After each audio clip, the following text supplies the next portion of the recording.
Hello. So, I'm going to be doing some live streaming of blaster design. This is my first time doing live streaming, so if the audio or the video is terrible, just let me know. There's a bit of a delay in what I say to getting to you, and then from me reading the chat to me saying stuff again, so conversation might be a little bit clunky, but we're gonna do our best. This is also a new microphone stand, and like I said, first time setting up the streaming stuff. So, let's hope that this goes well, and let me know if it needs adjustment. Alrighty, so, during this live stream, I'm going to be going over how I set up a new blaster to be designed. So I've been working on some, starting stuff in this here project file. You can see it's only V6 here at the top of the screen. I think you can see that.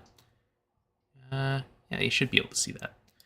And then over up here, top of the screen, V6. Yeah, there we go.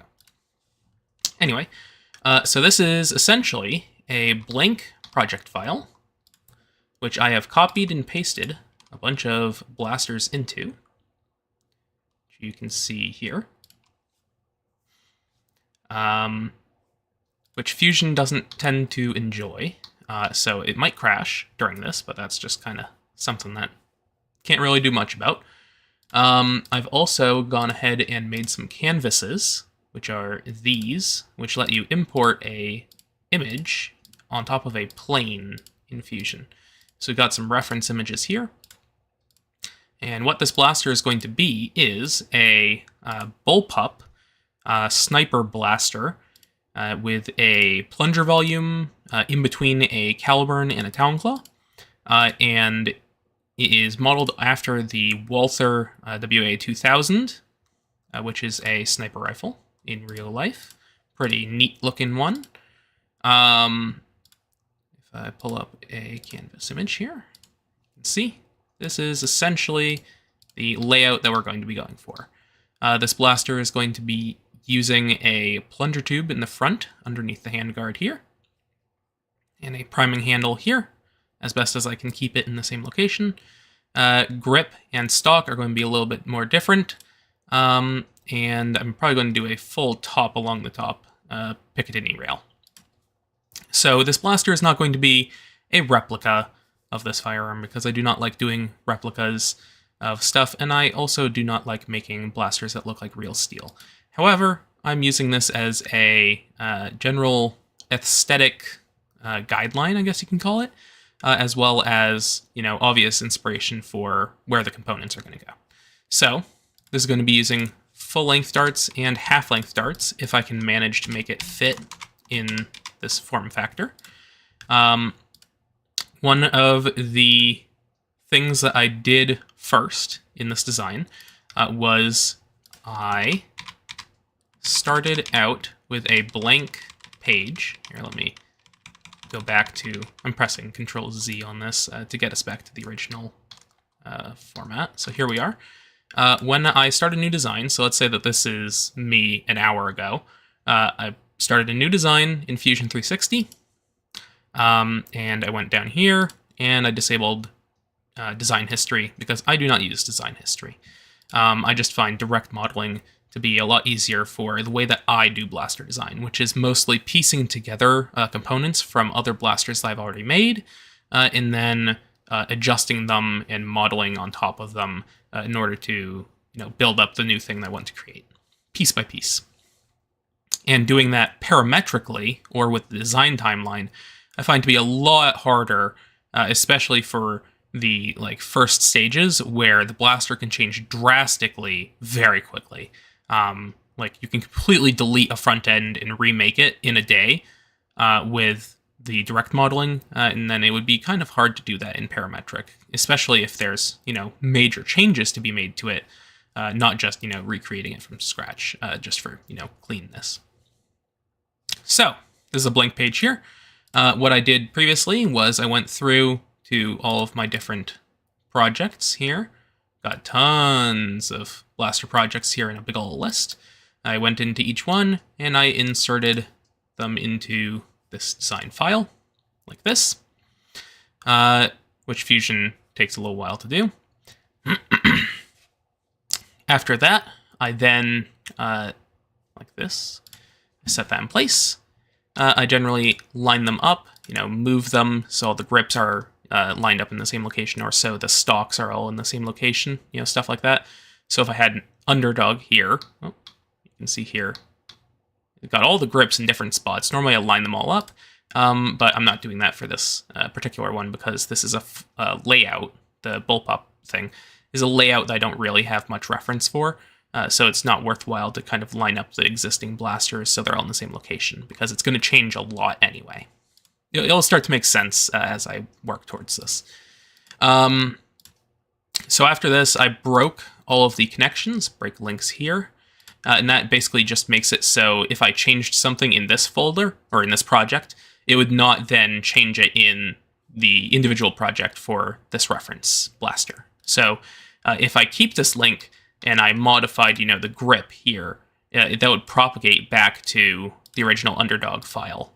And then also, if I went into the Underdog file and I changed something and then came back to this one, it would come up with a little warning here and have me update or refresh this reference, so it would be back up to date with that other one, which works well when you're, working on something with individual components or different projects within one project.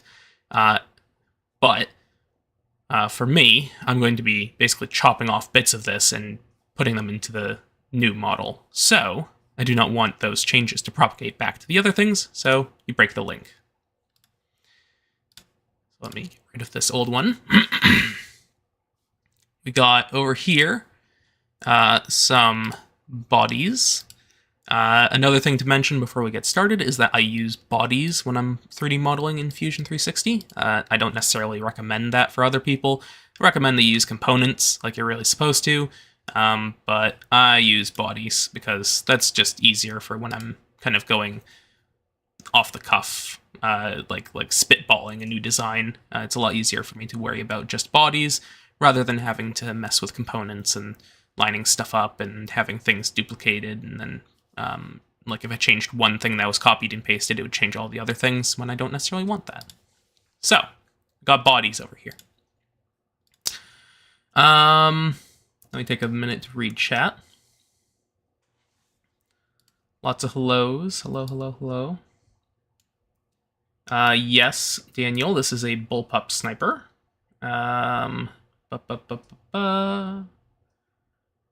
Audio seems fine. Very good. Correct, there is no vortex. I actually do have vortex silly shells I've been working on, but no vortex for this. I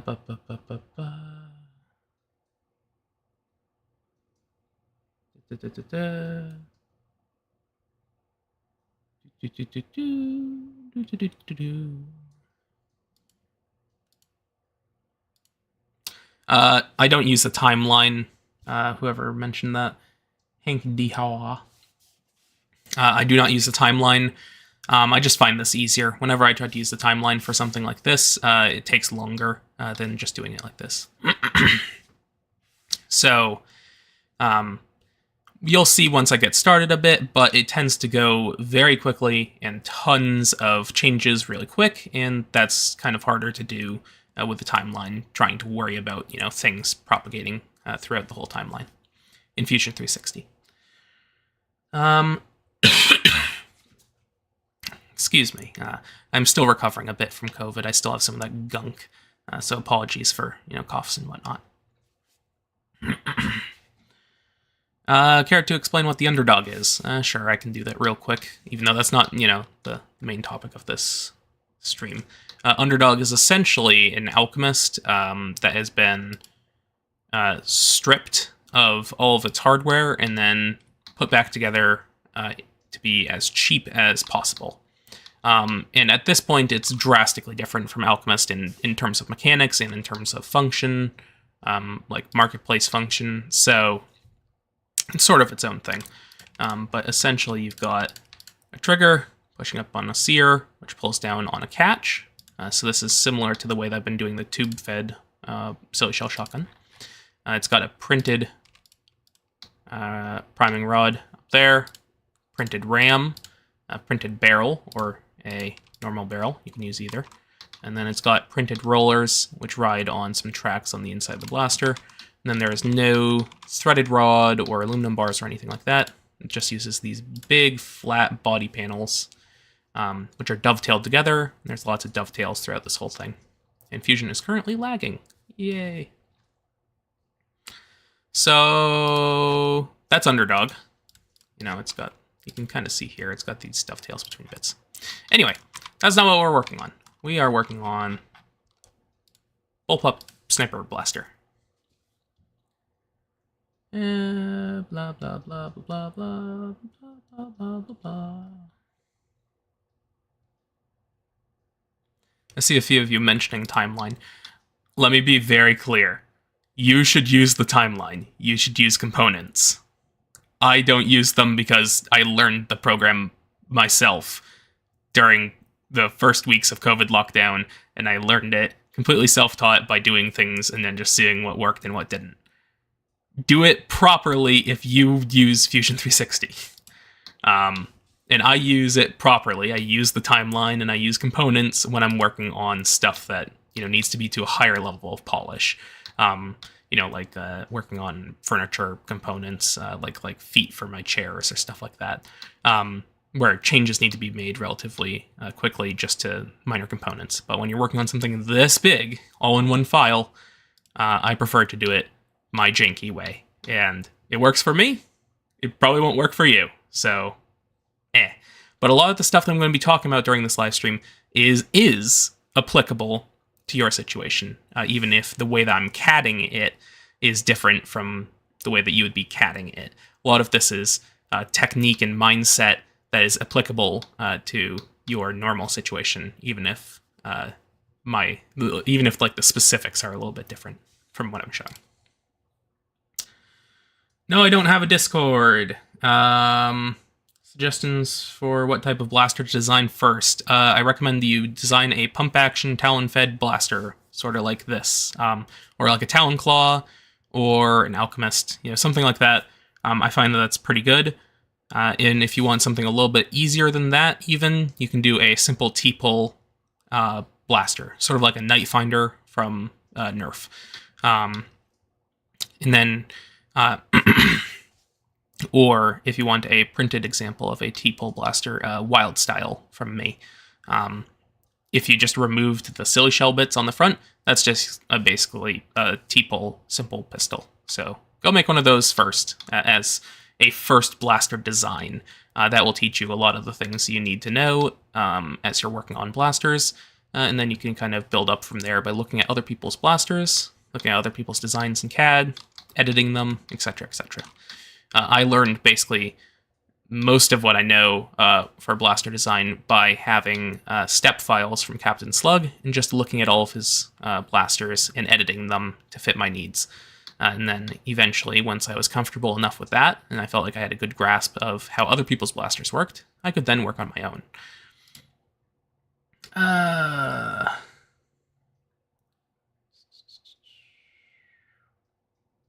All right, so we're going to actually get started. So this is what we're going for right here. WA2000. It's not going to be one-to-one replica. It's just going to be sort of inspired aesthetically and layout-wise. So what are we going to work on first? Well, first, I already got a full-length magazine, a Talon magazine, magwell for them, and a placeholder stock. I got the files for those.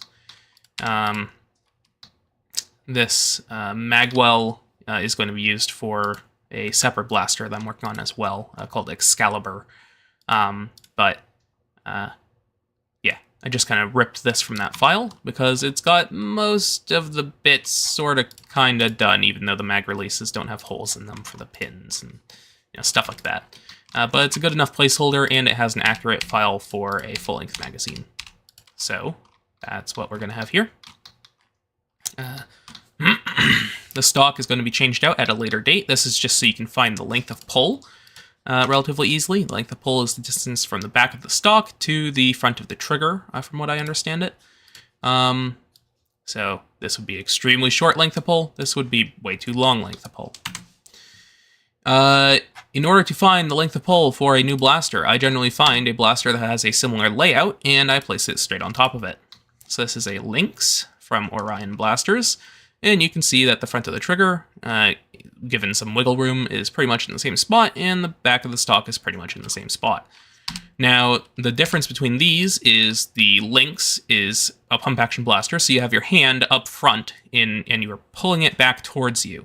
And that is going to change the shape of your body, like gonna change the way that you line up your arms and stuff differently from this, which is a bolt action blaster. So this is the bolt right here. You're going to be pulling that back and pushing it forwards. Kind of different. Your hand, instead of being up here, is going to be up here. And instead of ending the pull back here, it's going to end the pull back here. So the length of pull is kind of up to adjustment to fit both the mechanism and to fit the different way that your hand is going to be laid out across this blaster.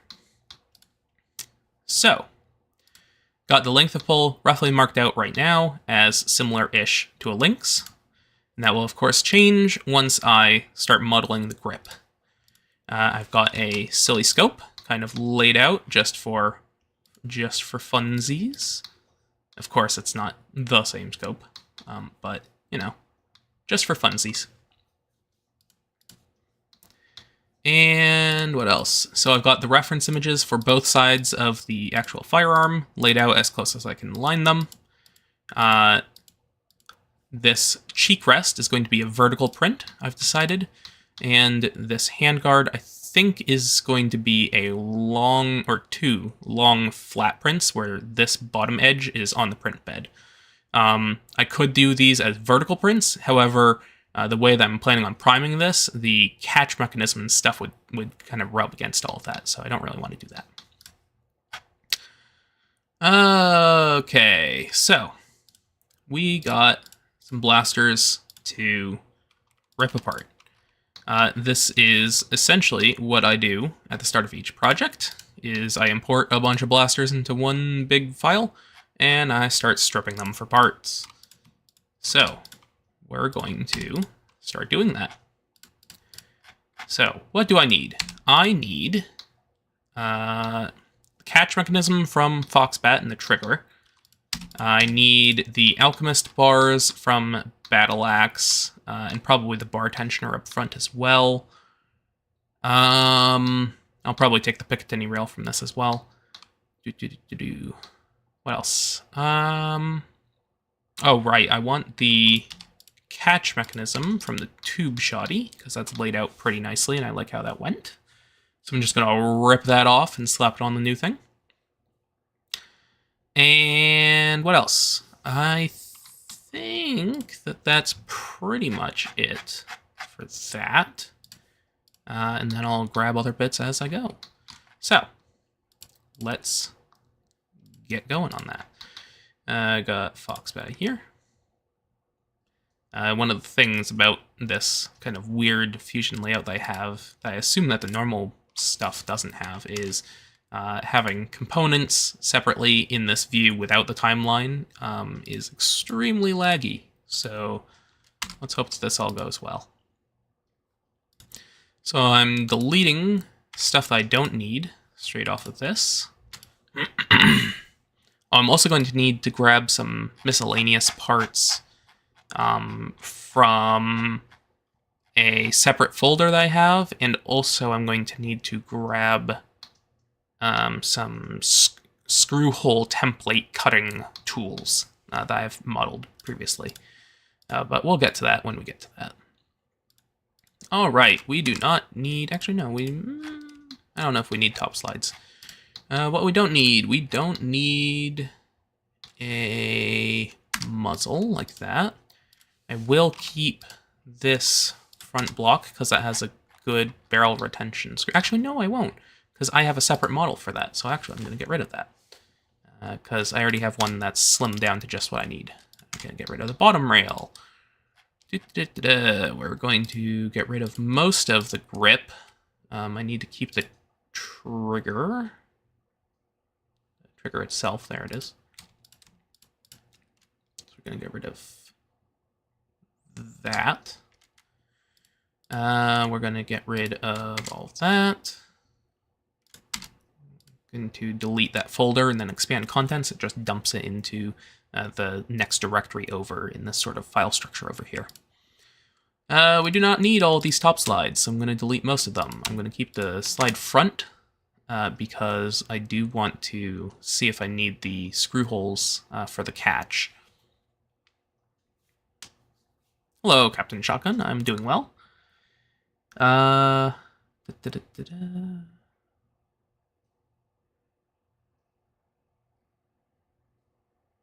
Yes, Skelebones. It is nice being able to just sort of take parts and smash them together, especially with 3D printing. If I was designing for traditional manufacturing, this would be a lot different. And if I was designing for production manufacturing, like if I was making tons of these with injection molding, all of these numbers would be a lot more carefully laid out. Stuff like this, even though this edge to this edge is 6.5 millimeters on the dot, sometimes on these blasters the numbers are a little bit wonky. Like I don't think that I measured that edge to the split line of this very carefully. Like it's a very odd number. Stuff like that. If I was doing this professionally, then that would be done a lot more carefully. And I do that for some of my projects. I tried to keep all the things exactly correct with round-off numbers, especially when I'm doing, you know, like barrels or rams or stuff like that, things that are produced on a CNC machine rather than a 3D printer, where you need to, you know, make it processable by someone that's out there cutting the actual things to numbers on calipers. You know, you don't want to have a weird floating point decimal for that. Anyway. Okay, so we got screws. We do not need these screws. Goodbye, screws. We don't need a 9-inch barrel. Actually, no, we do. We'll keep that for later. We do need O-rings, because I'm going to reuse that turnaround. We do not need this barrel cover. We do not need these screws here. We do need that, and that, and that, and that. We don't need this. We don't need these. We do not need the side panels. And we do need the trigger pivot pin, the trigger. I don't think that I'm going to be doing a spring like that, so I'm actually going to get rid of that. Don't need that piece. We only need a portion of the grip, or of the top slide, sorry, so I'm going to actually just chop off the bit that I don't need with a construction plane there, and then the slice tool. I can expand that now. Get rid of that. All right, so I need this. Gonna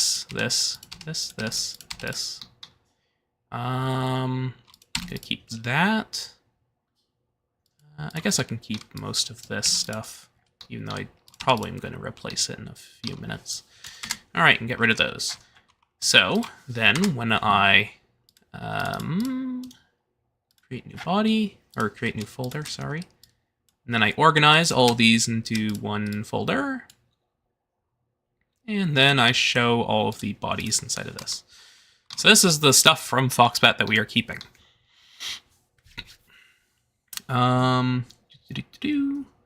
Captain Shotgun, you have no idea how to CAD. So I'm going to be doing live streams like this semi-regularly, you know, to the best of my ability. And the goal of these is to sort of show people how this is done by me. And then with that, you can kind of figure out how to do it properly. There's plenty of good tutorials online for how to use the CAD software specifically. You know, how to make a box, how to use sketches, how to use the timeline on Fusion 360.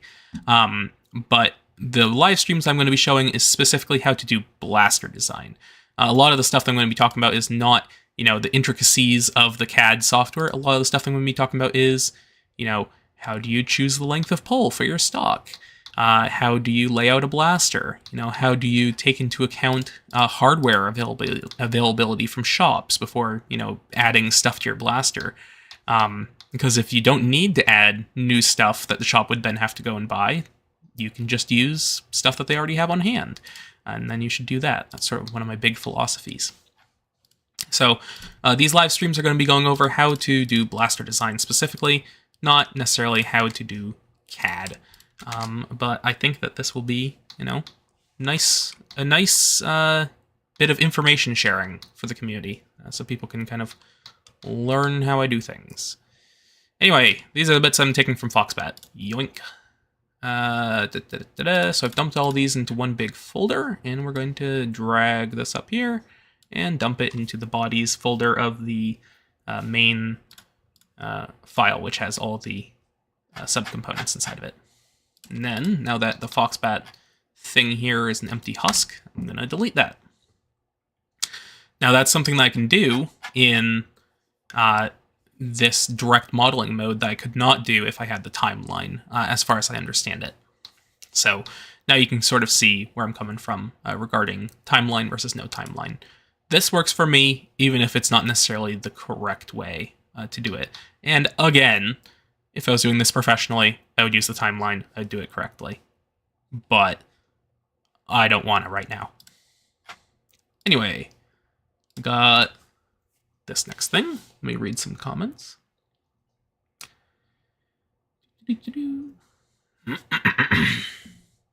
Hello, Andrew Frey. Captain Shotgun, this software is Fusion 360 by Autodesk.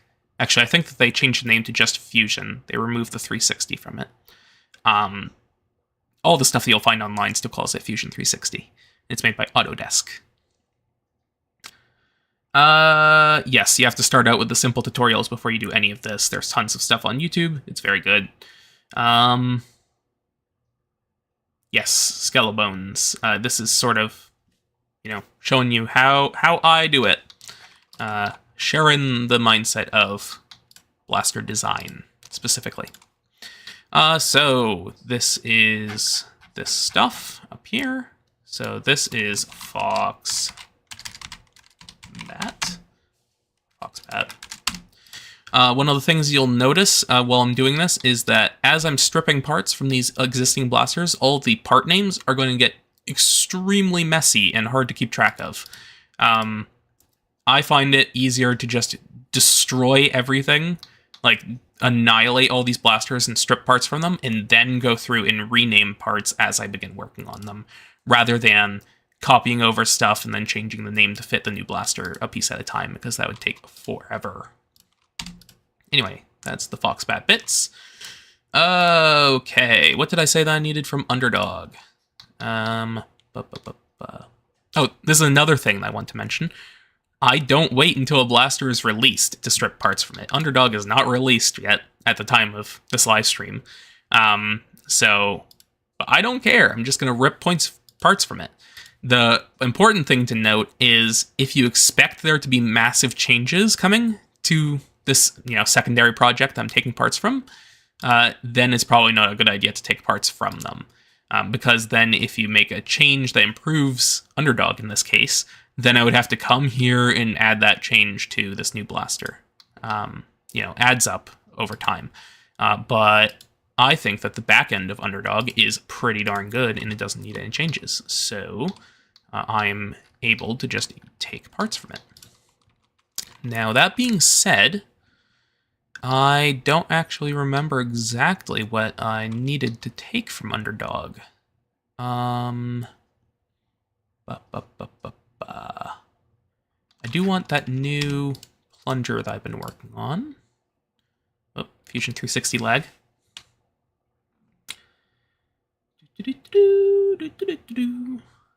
Oh, thank you, channel member. I like channel member. Very good. I do not know how to live stream, but thank you. All right, plunger rod.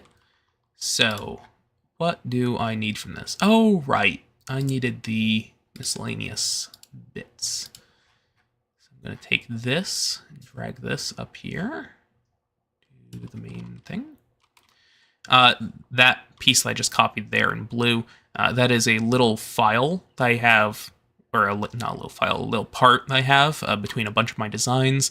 It's essentially a negative image of a screw hole, and I just copy and paste that and then use the combine tool to cut that into a body whenever I need to add a screw. Again, if you're doing this properly in CAD, there's a tool in Fusion to add a screw hole, and then you can specify, the specific correct layout from that based off of a sketch with the screw holes pre-marked out. But I'm kind of going on the fly for this, so I have a little thingy that I just copy and paste and drill a screw hole into it.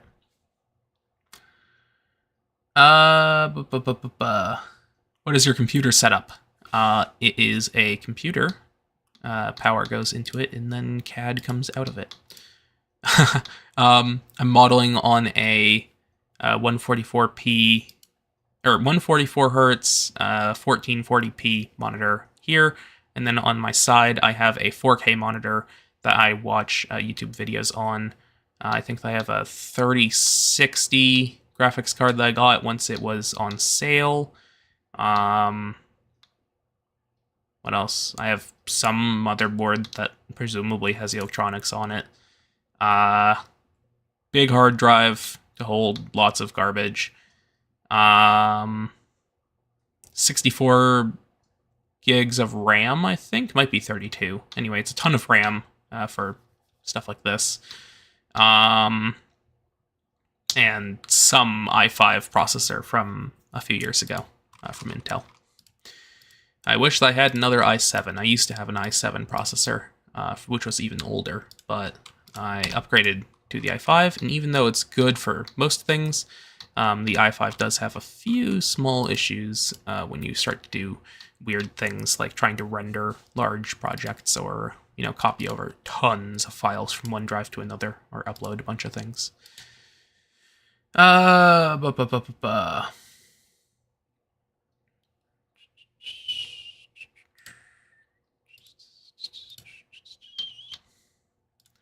Right. This is the... Right, so this is the screw reference that I was talking about. So... presumably isolate is going to work.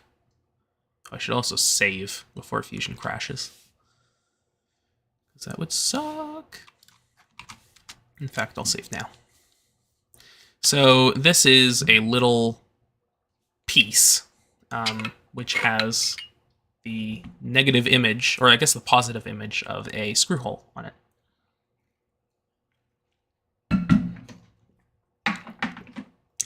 Water. So there's an M3 one, and then there's also a... over here. There's an M3 one, and then there's also a number 4 one. Recently-ish, I changed from 440 screws to number 4 screws. So here I have a model of the new screw that I got. You can get these from McMaster-Carr. You just go to the page for the part, and then there's a little download button there for step files, and then you can import that into Fusion 360, and then you have a model of the part. And most of the time they're accurate, but every once in a while there's a little bit of inaccuracy, but most of the time they're pretty darn accurate, so it's very nice and very helpful. I think there's also an add-on, or like a built-in function to Fusion where you can just go into it and download it like directly in Fusion, the software itself. Like it has a little thingy where you can connect into McMaster-Carr and download in here, but I have not used it before. Anyway, so that's the screw, and then this is the screw hole. So this is, this has the correct diameter, the correct depth, and the correct head size for a hole. So if I wanted the hole to be buried, I could just do that. And then this here would be the outer surface of the blaster. And then I just copy and paste this whenever I need a new screw hole. I copy and paste the screw and this cutter at the same time, and then I just use the cutter with this here combine command. Select that. Right.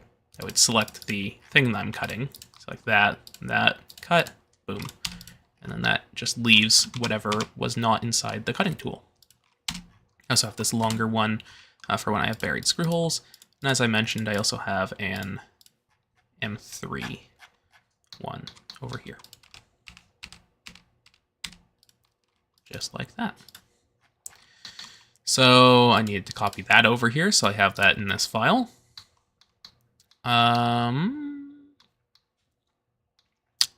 Yes. What else do I need from this? I wanted that new plunger. I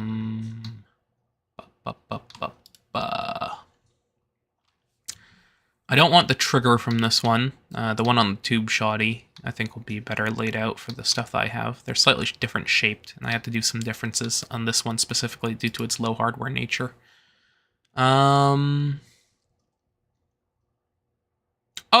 right. I wanted the chambered barrel thing that I made for this one, which is a sneaky beaky little thing that is not... I don't think that I've talked about it yet publicly. But I'll grab that barrel chamber. Get rid of the printed barrel. Let's keep barrel, barrel, barrel. I need these because that's the sealing surface for that. I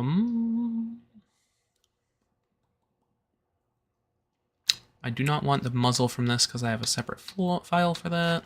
Do not want the catch for this because I have a separate file for that.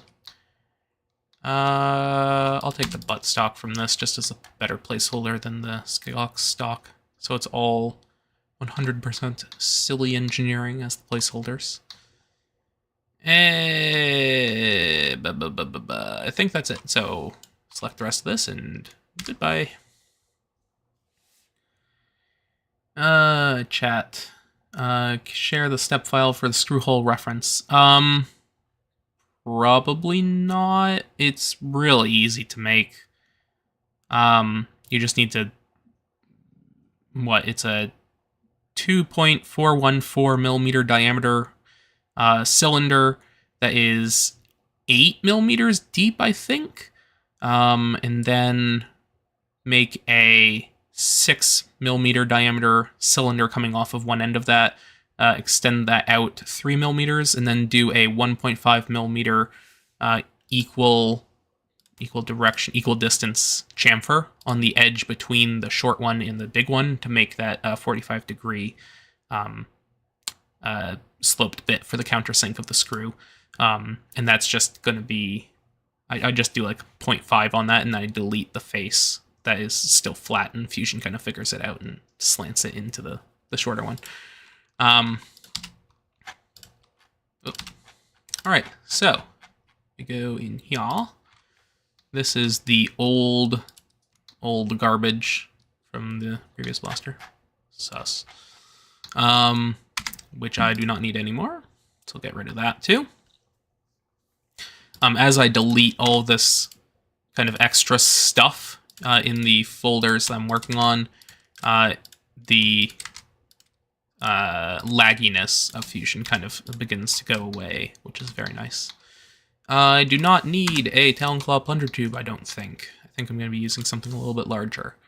I'm keeping this barrel here, so then I can just kind of stretch out the front end to make the new barrel for the new thing.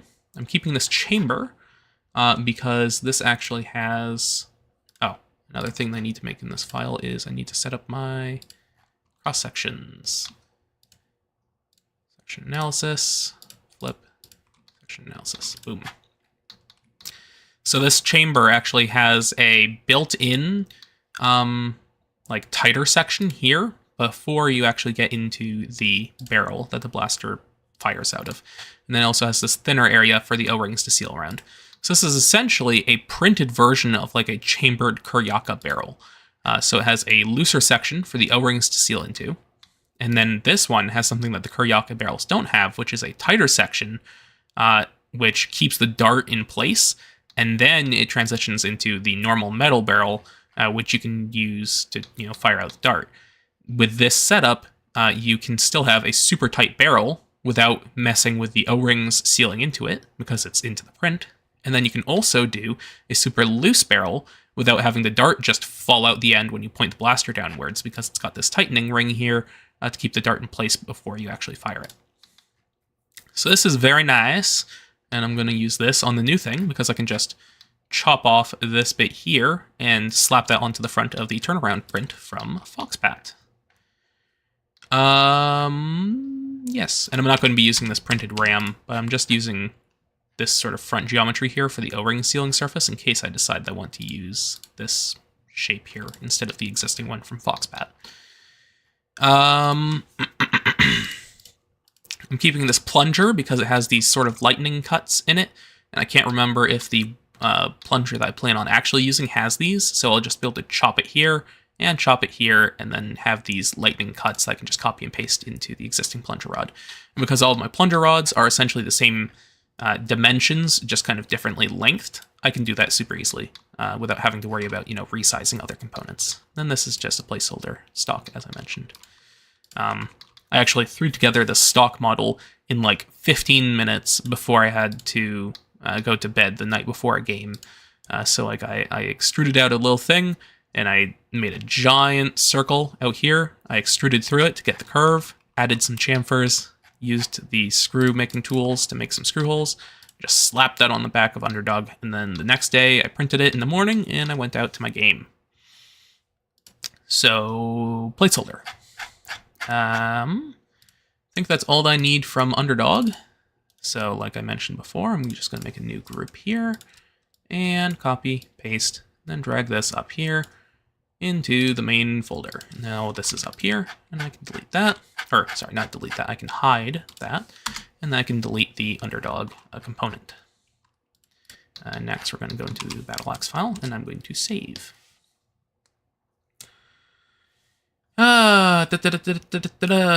Catching up on chat. Stay hydrated. Yes, water is nice. Is this like a crusher, but silly? No. So that, I assume that Underdog was on the screen there. Underdog was actually in development, I think, a year before the Crush began development. It just kind of took me a long time to work on it because whenever I'm working on a project, I kind of work like a bit at a time, trying to complete other designs before that one. So, for example, with BattleAxe here on the screen, before I made BattleAxe, I had to finish Wildstyle because I needed to like prove out how to seal against shells and stuff like that.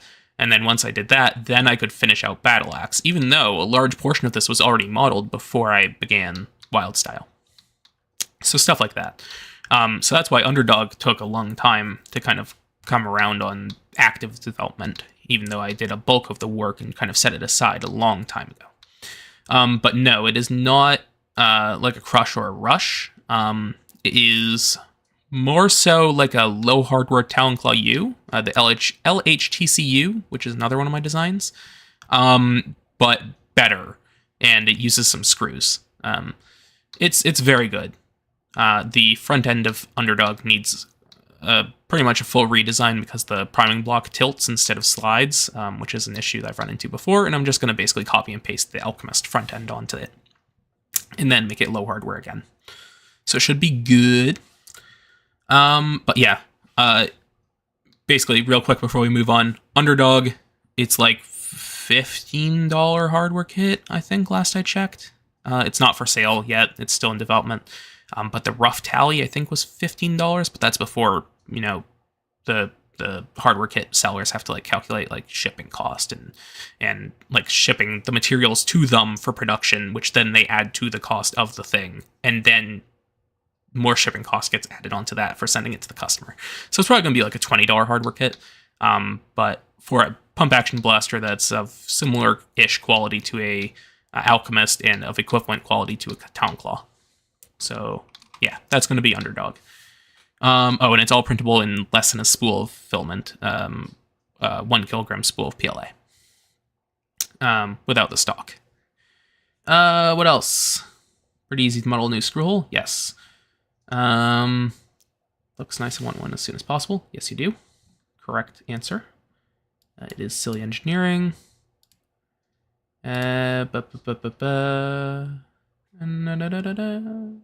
Yeah, Yes, fusion delete function is very nice until it crashes.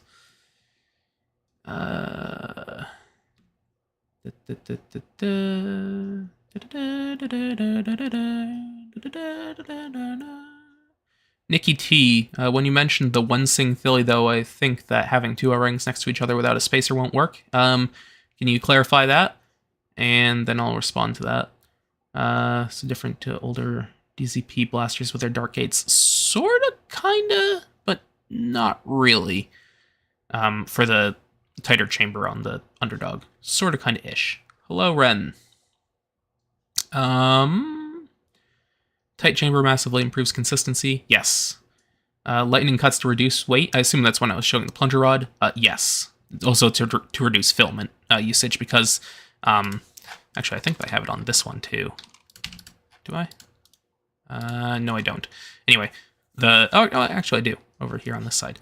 The lightning cut is essentially saving filament usage where the filament isn't really doing much because if I show it over here, oh no, there we go. Let's hide the spring in this.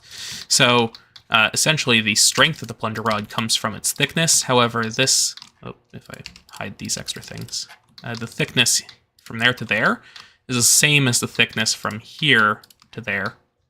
And if the plunger rod, is this thickness here all the way forwards, it doesn't matter because this is still the weakest link. So all this extra filament up here is just dead weight. So by cutting out most of it and then adding this sort of rib here to strengthen that from like preventing bending by kind of making an L out of the filament, I'm able to save on whatever this scooped out portion of filament is. And then by doing that across, a big plunger rod like this, which is printed at 100% infill, that saves a fair bit of material, which I can then use to, make Picatinny rail a little bit longer or something like that, if I'm trying to keep within a certain amount of filament usage for each color. So stuff like that. Let's undo that. Oh, I hit one too many undos. Oh no, Fusion's lagging. What else? I'm still catching up on chat. Now I can hit redo and wait for that to lag while it redoes that.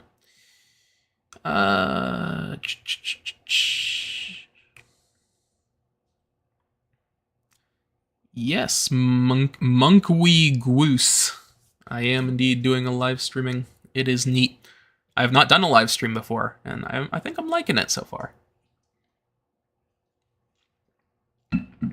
Even though I'm not getting a lot done for blaster design, but I think it's neat.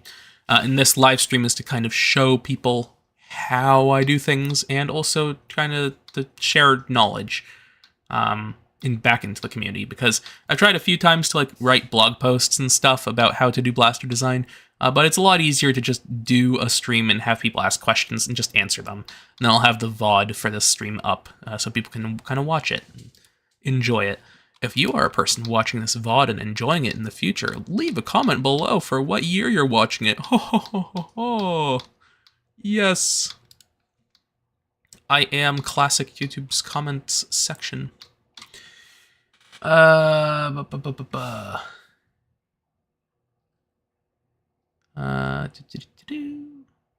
to see the process and your use Onshape, yep.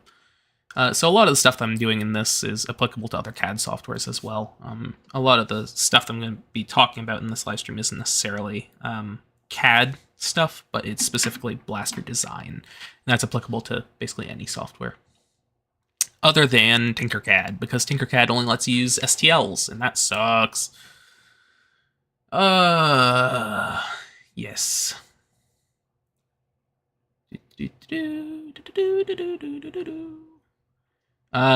Captain Autisms, not to crush you with expectations, but are there plans to continue development on the Battle Mage? Not really. Not to be confused with Battle Axe. Battle Mage is an old AEG prototype, sort of, blaster that I did. Probably not going to be continuing development on that. I posted the stuff that I did online, and I just said, here you go, someone else can figure out the last little bits that need to be fixed, and then they can have fun with it. So the files are out there, but it's a lot more so for tinkerers rather than a full design. Essentially, I despise working on electronics, and AEGs are kind of the most angry term, or the most angry level of Nerf electronics, because you have to deal with big motors to prime heavy springs. So I don't like it. So I basically set aside all of my AEG projects. I had like 7 or 8. I'm gonna set them aside until I have the skills to come back and work on them. I did that same sort of thing for silly shells as well. I did a fair amount of modeling on them, and then I set them aside for like a year and a half or 2 years, and then I came back to them and finished them out at the beginning of 2024. So who knows? Maybe I'll come back to AEGs in the future, but not anytime soon.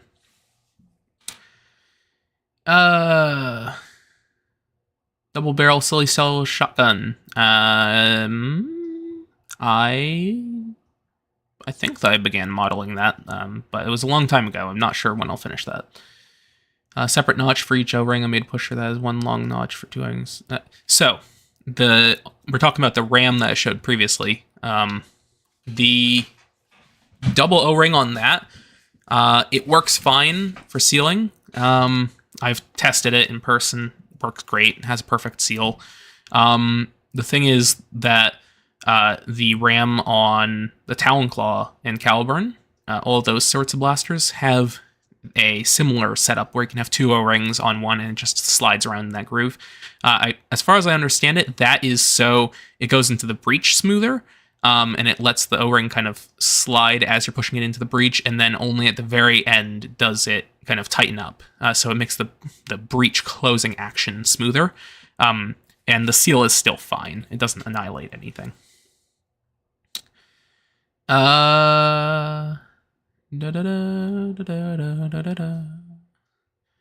do you think of the stringer designs by Lidl? I think they're nice.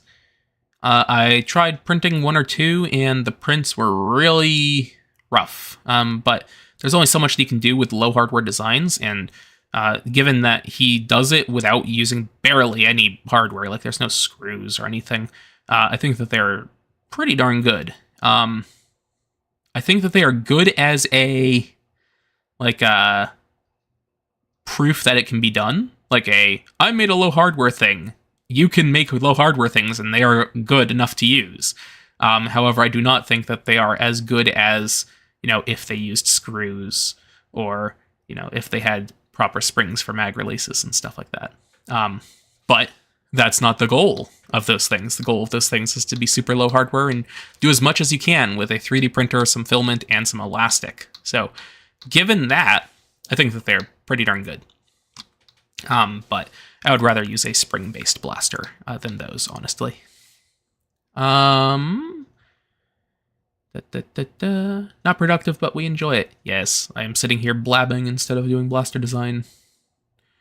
What blasters do you have planned for the future? Here, I shall show you. Yes, this is a Discord. No, you cannot go into it. This is essentially how I plan stuff.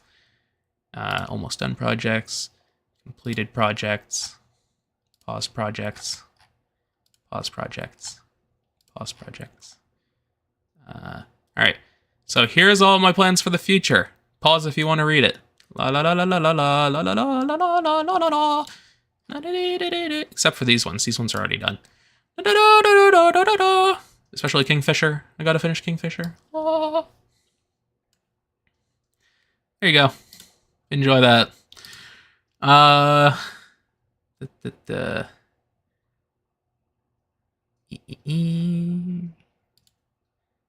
Yes, it does, Captain Optimus.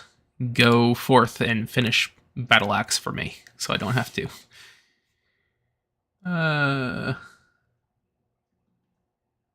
Once Breacher is done, will you consider doing a MagFed version similar to the Firefly, Monkey Mods Firefly? Sorta, kinda. I have a separate blaster for mag-fed silly shells with a removable box magazine in that same sort of layout where you have the pump grip and then you have the magazine and then you have the firing grip. But that's going to be a fully separate blaster because I don't like doing like a major rework, something like that, to Breacher because it would be way bulkier than it needs to be. If I started over from fresh and made that as its own standalone blaster, it would be a lot smaller, a lot less filament, a lot sleeker, better to use, etc., etc. So I'd rather just make it its own thing. Other than hardware, will Underdog be equivalent in Alchemist performance? Probably. Let me think.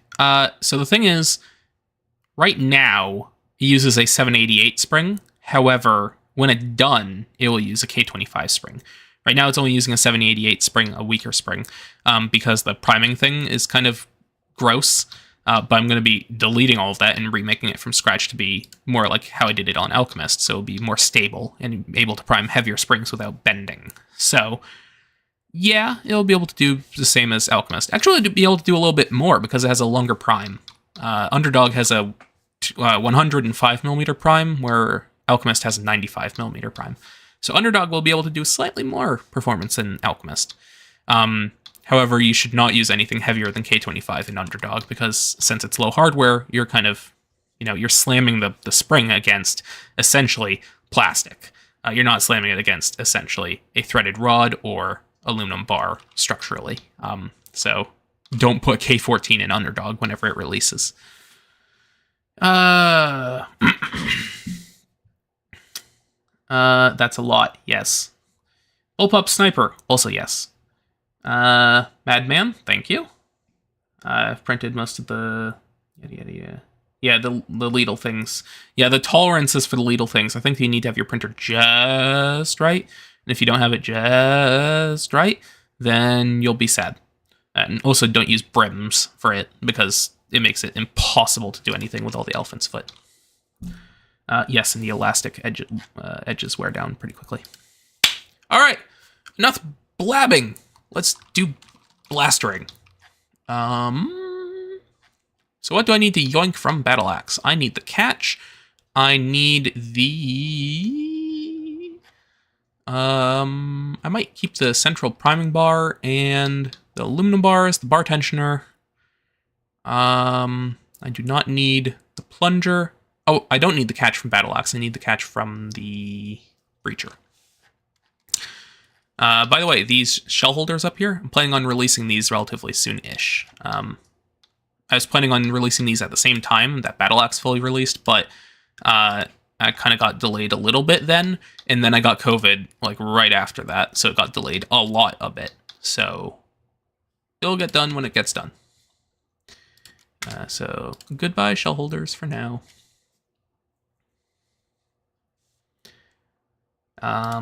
I'm also working on these, which is sideways shell holders with a gutter down the middle to aim through. This one is significantly less finished. Excuse me. That one's going to take a lot longer.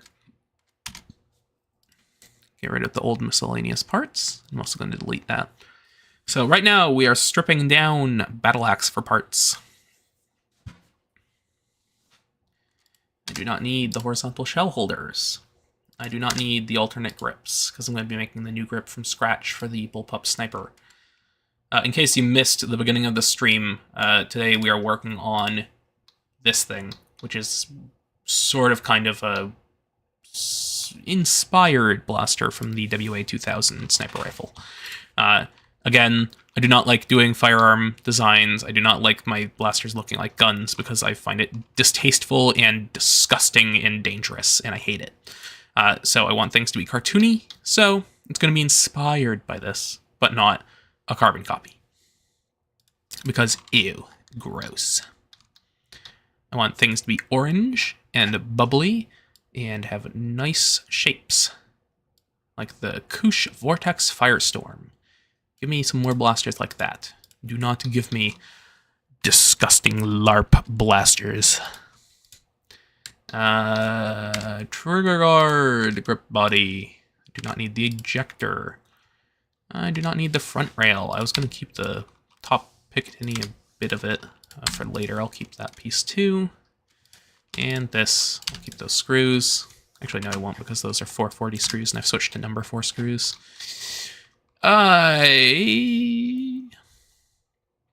What else do I need from this? I need that, this.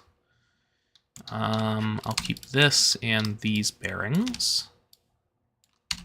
So I'm hiding these portions that I'm keeping, and I'm going to just copy everything and delete it with the other portions that I don't want to keep.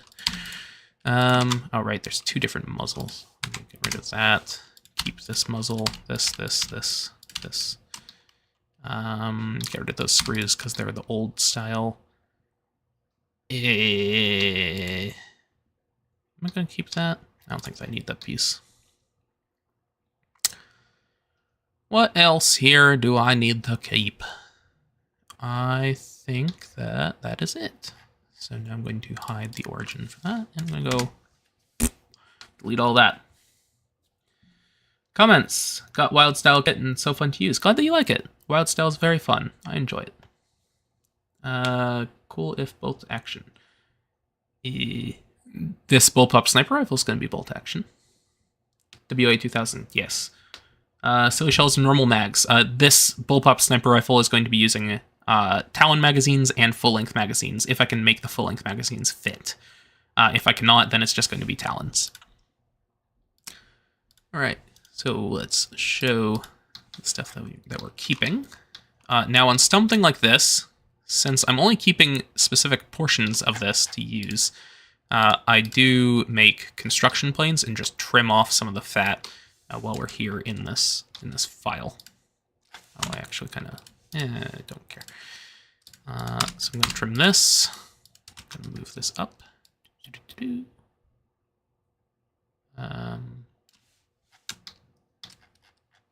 Yeah, I'm going to trim this. Get rid of that and that. And I can hide these. I'm going to just keep the Picatinny portion of this top rail. Oh, that didn't work.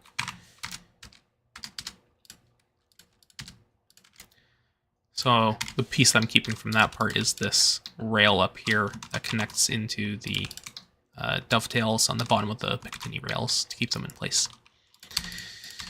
Another thing that I did recently was I completely remade the Picatinny rail that I have, where each one of these notches is now exactly 10 millimeters from each other. So instead of having to kind of line up things correctly, I can just make a cut here, make a cut here, and then do move command and then point to point, and just click the corners, and then they'll kind of smush together to be the correct length rail for whatever I want. So I'm gonna do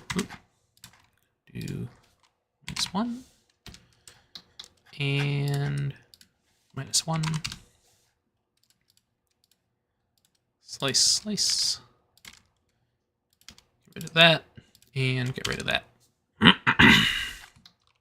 Very nice. Oh, and I'm also going to do a -1. Delete the back too.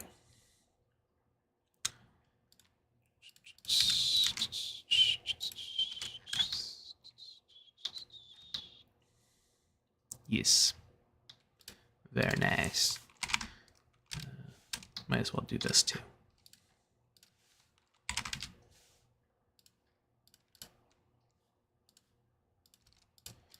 So let me again make it very clear that if I was doing this professionally, I would not be doing this extremely jank way. This is just off the cuff how I'm doing it here and now. If I was doing this the correct way, it would be to make sketches and then extrude the correct parts from said sketches from scratch. So I think that's everything that we need from this. Make a new group. Gonna copy and paste that into that, and this into that. And we're gonna show all. Very nice. And we're gonna drag this up here and dump it into the main folder.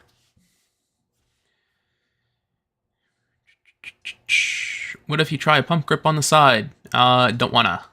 You say but won't use the foam tab or form tab. I'd imagine normal talons. No. Yes, I'm using talons and full-length magazines for this Bullpup blaster.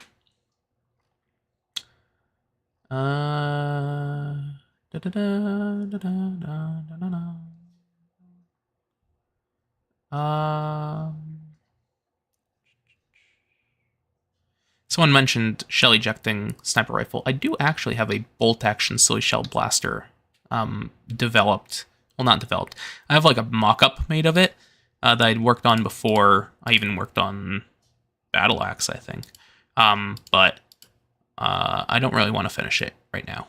I'm going to wait until I have the detachable box magazines done, and I'm going to use that on that.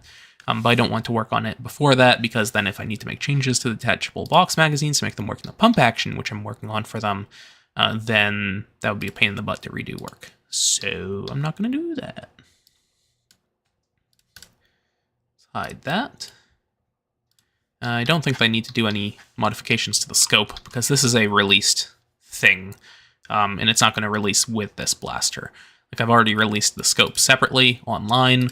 That's on my printables, so I don't need to edit it at all for this. I'm not going for that level of realism where I want to exactly duplicate the scope. It's just for aesthetics anyway. It doesn't make aiming gooder. I'm a good English user. I can use good words. All right. Now we're going to chop apart Breacher. Prepare to suffer as you see the thing which you do not have yet be torn apart atom by atom. Mwahaha.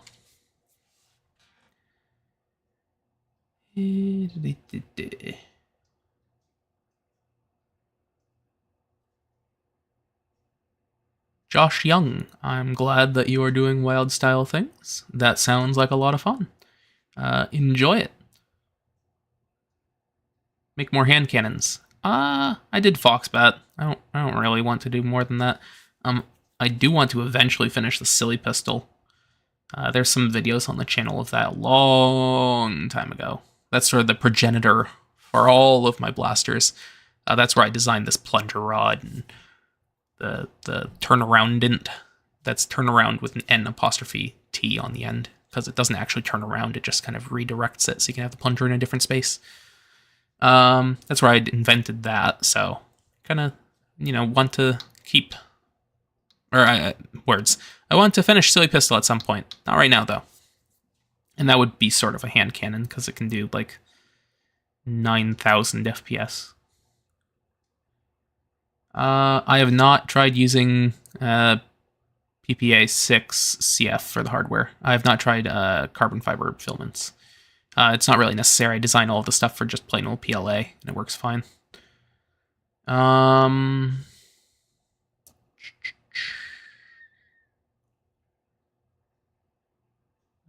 Silly shell compatible mag-fed pistol. I did that. It's not released yet.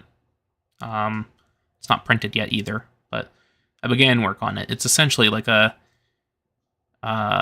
slimmed down battle axe with a top slide prime instead of a pump action. But it's not done yet. Opened your window. Hey, Ren's neighbors. He's watching someone pretty cool. Gonna make a Cynthia. Good. Correct choice. Cynthia is good. Cynthia's okay. At this point, I would kind of probably probably buy a worker keyrin if you're buying something pre-printed. But if you're making it yourself, Cynthia's very nice. It's very nice to be able to edit all the things yourself and make it your colors. I like Cynthia. The only problem that keeps bugging me is like there's a little portion in the magwell where it's not quite as strong as I wish that it was, and that just like rubs on my brain the wrong way. I don't like that. It kind of ended up that way. But anyway, not doing that. We're doing this. Distractions. Ha, Ren. Ha. Okay, let's destroy Breacher. Actually, I don't want to destroy those bits. Goodbye shells. Goodbye alternate files for hiding the hex knot on top. Goodbye micro lump. Micro lump is going away. Oh, actually, here it is. Micro lump. Goodbye micro lump. We are deleting old from prototype 1. We do not need most of these miscellaneous things. Screw reference I already have from Underdog. I don't need that. Don't need shell stopper. I don't need... Oh, that's from the old side panel. I don't need that. Oh, I will keep the smiley face. Yay.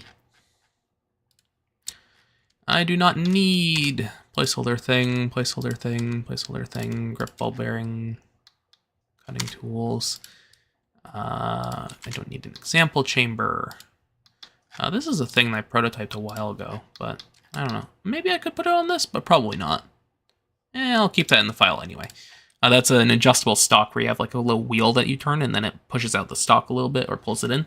I'm not sure if I like that. I think that it's be a lot better to just use pins and like some printed rails with holes in them for different lengths. Anyway, that's a lot of hardware. All right, so what do I need to keep from this? I need stuff. What do I need? Okay, I do not need stock. I do not need... actually... Maybe I could use the stock.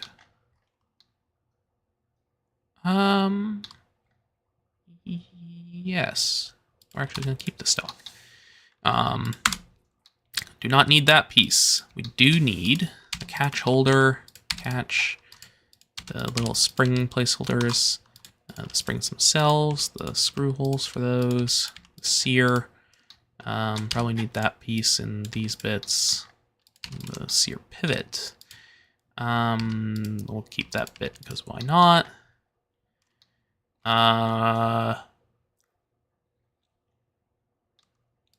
What else? I'll keep that for now. I'll keep most of the plunger. Like that. I'll keep that so I can use the new O-ring groove there if I want to. I do not need the bolt face. I do not need the shell stuff.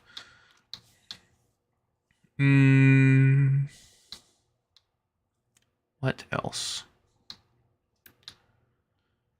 I'll keep the trigger and the trigger pivot and this thin trigger guard. I guess the grip panels I should keep as well. Nope, I don't need the screws because I'm going to be replacing it. All these dovetails in here I don't think that I need because that's kind of specific to this blaster. I don't think I need that roller for anything. I don't think I'm going to need a roller on the new blaster because I can just use ball bearings. Do not need drum springs.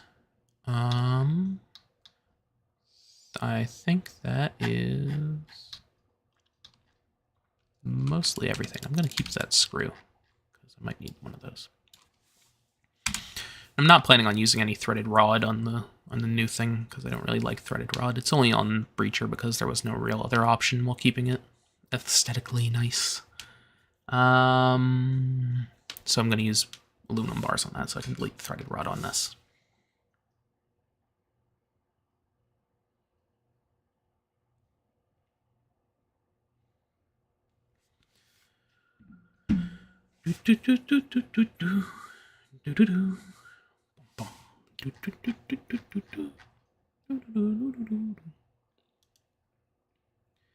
Alrighty. Oh no. Breacher had a glow down. Wah, wah. Still has a smiley face though. Yay. Okay. I don't need the cheek rest because I'm going to be making a new one from scratch. I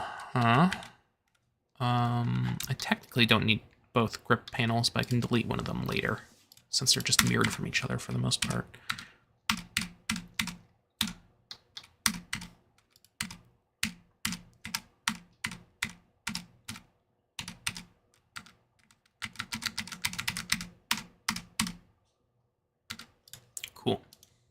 New group.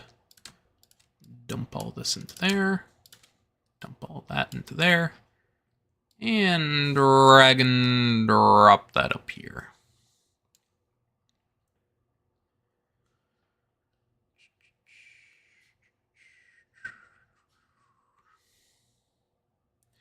I'm probably going to be ending the stream within the next 15 or 20 minutes, so I can go make and then eat dinner. Chat. I am a very good live streamer.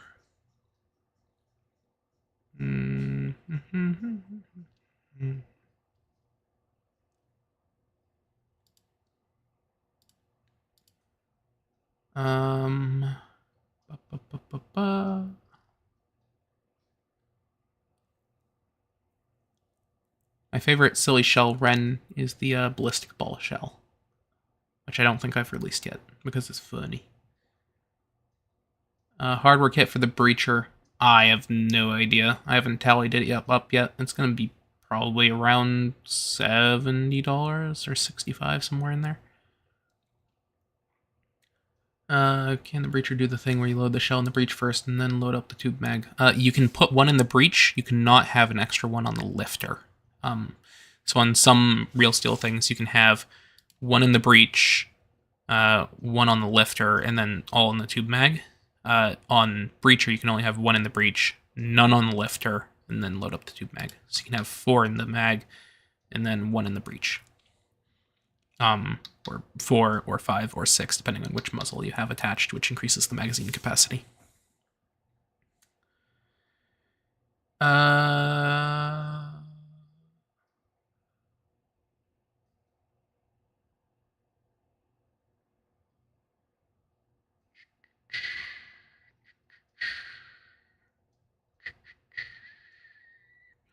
No dinner plans yet, Strawberry XIV. No dinner plans. I'm gonna have to go and figure it out when I'm done live streaming. Is that it? I think that might be all the bits I needed to yoink from other things. Scope. And then this is the lengths, which I'm not taking any parts from. This is just for reference for the length of pull for a bullpup. Oh, come on, Fusion. Oh, another thing I want to do is I want to dissolve all of these mirrors. So when you do 3D modeling without the timeline function, it makes all these separate thingies over here on the left-hand side that show you individual components, or not components, show you like different things you've done, including having mirrored parts. And if you do not dissolve them, then it continues being a mirrored part, where if you change one side of it, it will automatically change the other side of it, which is very useful for some things, but for other things, you do not want it to, like if you want something to be symmetrical when you're modeling it, and then change it later to be asymmetrical, you need to dissolve that mirror function, or else it will continue being symmetrical automatically. Anyway, I think I got rid of all of those. If you hold down Shift when you are scrolling down the sidebar on Fusion 360, you can scroll by multiple items at once, which is how I'm doing this so quickly. Sketches. This was just a sketch to figure out scaling of the canvas reference images.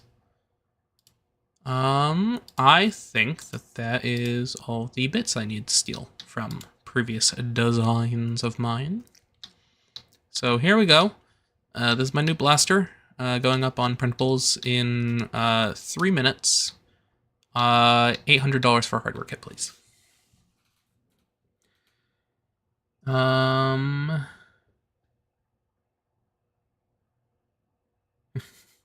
Yes, I am Funny Buns.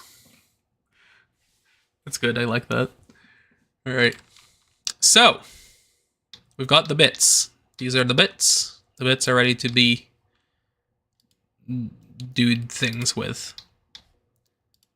Once again, very good talker. Alright. So once I get all of the garbage kind of into one folder where I can then easily move it around, then I move it to the correct positions, which is what we're going to begin doing now. So, screw reference. I do not need to move this really. I'm just going to move this M3 one over with the other one. Right. Oh, right there. And then I'm going to move all of these over this way so I know where they are later. There we go. And then I'm going to make a miscellaneous folder for that. Miscellaneous. I'm also going to make an old folder, or group, I guess. Old. I'm going to move those to the top. The way that I mostly do this is old is for parts that I kind of not sure if I want to delete, but I need to not have in my way anymore, so I just dump them in there and then delete them later if need be. And then miscellaneous is for little tools or reference things that I have lying around. Like if I have a, like if I'm trying to make a new breach or something like that, in my miscellaneous folder I'll have another breach that I've already designed in the past, so I can just show it and then hide it in order to, like, you know, check against the thing that I already have. The thing that I'm working on actively, that is. So screw reference over here can go into the miscellaneous folder. This is a placeholder butt stock.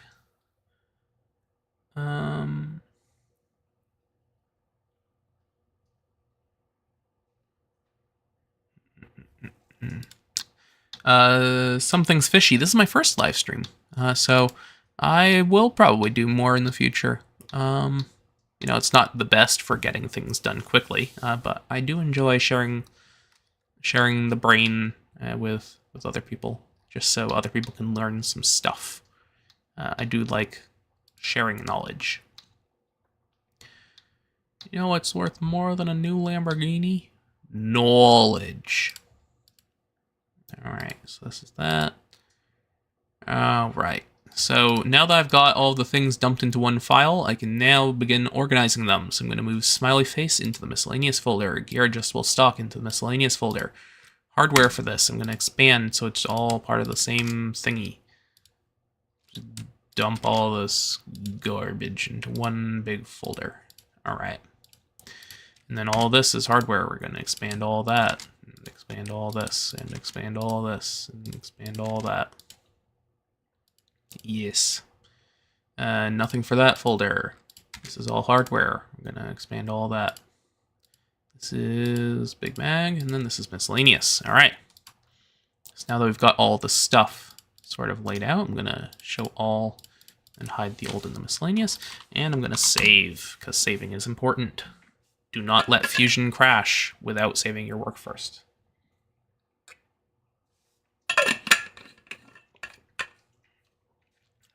Yep, first live stream. I wanted to start doing them in the new year, and it is the new year.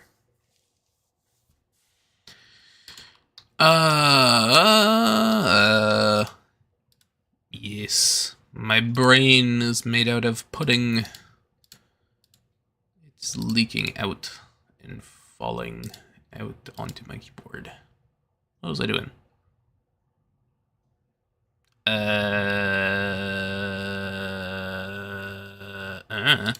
Alright, we're gonna lay out these things. Big Mag can stay there. Foxbat. We're gonna move this guy up a bit. So the plan is to have the barrel lined up with reference image. More or less. Is that right? Maybe down a millimeter. Or half a millimeter. That's centered enough. Because then this bottom stuff still needs to have space. So maybe I'll... Yeah, that should be fine. Alright. Alright. So we got that. And then we got... What's this? Right, this is the bits of the Underdog. So we're going to actually move these up, because we're going to move those into the correct space later. I can hide those. This is the aluminum bars and stuff from Battle Axe, so we're going to move that up. we are going to make separate subfolders for each one of these chunks. So this is going to be body, bars, and structure. We're going to be Picatinny rail. And this is going to be priming support aluminum bar. Bar. Yes, good words. All right, Picatinny can go into the Picatinny. Bar tensioning block goes into body, bars, and structure. Muzzle A, muzzle B go into that stuff. Excuse me. Mid cover back, Picatinny rail, priming block, and yes, priming block goes into priming support. End cap can go into body structure, structure into structure. This goes into that. 1032 hex nut is part of the bar tensioner. This is also part of the bar tensioner, and so is that. So these can go into body, bars, and structure. These are all bearings for the priming thing, so they can go there. And now I can expand this, and now these folders are now part of the main file structure in Fusion 360 for this full project. All right. I'm gonna drag this down. We're gonna put this. Yeah, I thought that would be a nice match for that. That's pretty close to the original. All right, we're gonna put that there. Now we're gonna get rid of this guy. Nice. That was good. That's the butt plate from Underdog.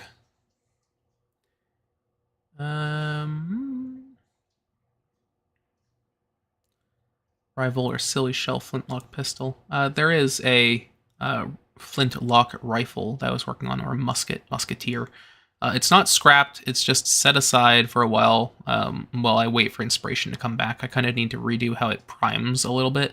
I know exactly how I want to do it, I just don't want to CAD it right now because I've got other more interesting projects on my mind. So I'm working on that instead of that other thing.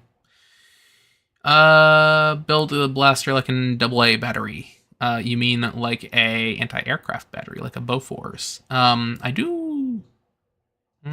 At one point, I had a mock-up somewhere for like a rival version of the Pulsator, which is an old 90s Nerf blaster, like a scaled-down Pulsator for rival balls.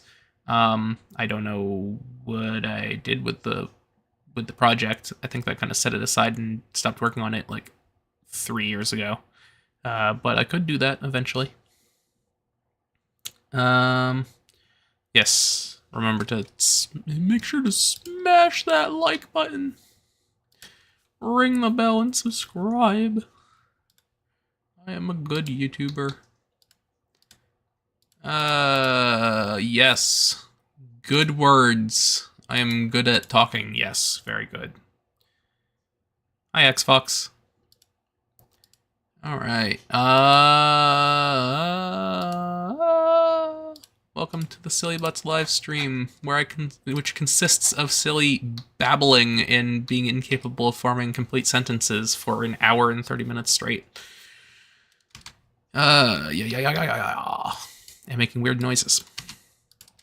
All right, so this is the thingy. What is this? This is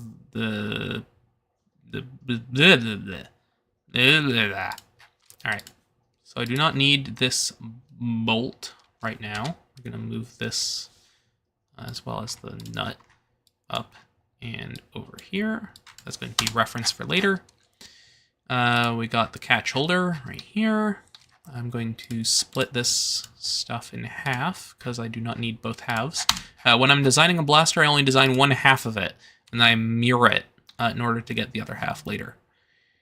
Question is, which half do I normally keep? I think I normally keep the left half, so I'm going to do that. Right, another thing that I do is I try to make... right, so whenever there's a blaster, you know, on the shelf, real Nerf blasters or Busby blasters or Dart Zone blasters or homemade 3D printed blasters, there's always a pretty side and an ugly side. The ugly side generally has the screw holes. The pretty side generally has, you know, the paint or, you know, the smoothness, or like no screw holes. It's the better looking side. A lot of companies make the pretty side be on the outside if you're a right-handed user. So they have the right side of the blaster be the pretty side and the left side be the ugly side. I prefer to have the left side be the pretty side and the right side be the ugly side, because I don't necessarily care what the people looking at the people using the blaster think about it aesthetically. I care about what the person using it cares. So if you're a right-handed user, the side that you're looking at the blaster most of the time is going to be this side, the left side. And then if you're looking at the person who's firing the blaster, you're looking at the right side, or you're probably looking at it straight down the front because you are getting shot at. So I prefer to make the side that the user of the blaster sees be the nicer looking one, so you can enjoy a nice looking blaster all the time. So that is why I generally keep the left side when I'm doing the 3D modeling, because that is a lot of the aesthetics, is figuring out the aesthetics on the side that matters the most to me. And then when I mirror it, I can do all the ugly things that are necessary for mechanics on this side. So for example, the bar tensioner on Alchemist and Battle Axe and stuff like that has a pretty side, which has the smaller hole, and it has an ugly side, which has the big hole for the head of the takedown pin. The ugly hole is on the right side, facing away from the user. So, and you can see that on stuff like all these little screws being on the right side as opposed to on the left side. Stuff like that. Words. All right, where was I? Lining up stuff. I can do that. Right.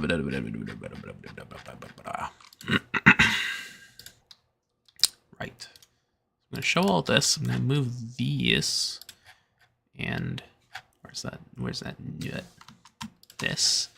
And this. I'm going to move that over to miscellaneous.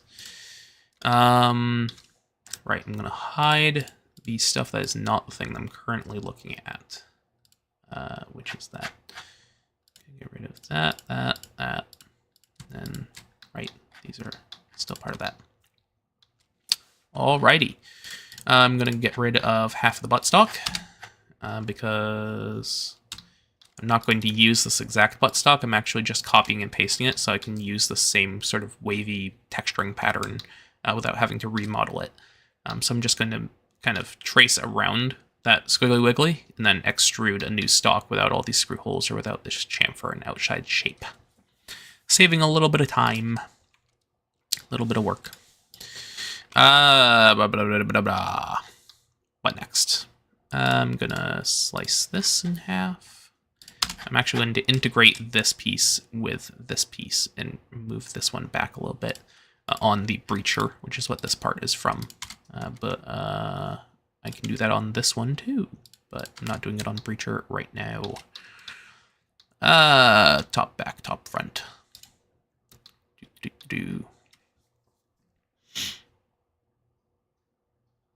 Wait a second. Did I need that? No. Wait a second. Maybe. Yes. Yes, I did want that. Okay. I was trying to remember, because this is a priming setup that would be back here, but that's where the RAM is going to be. I'm putting the plungery stuffs up here. I remembered that I actually wanted to keep this because I wanted to remake the Foxbat 1 using this new catch, which has better spring holdy thingies and a better cover plate for the front. Right. Words. I'll keep Town Claw Plunger Tube for now, even though I said I didn't need it. I'm doing 120 millimeters of prime. You cannot get 120 millimeters of prime out of a Town Claw length plunger tube in K25 without losing the sealing surface at the front, which I still need because it's a turnaround style blaster. So I'm going to need to use a longer plunger tube and a longer piece of K25. Now, the next size up in standard community-sized K25 is going to be a caliburn length piece of K25. However, I do not want a caliburn length of prime, which I think is 165 millimeters or something like that. It's 6 inches on the dot, whatever that is.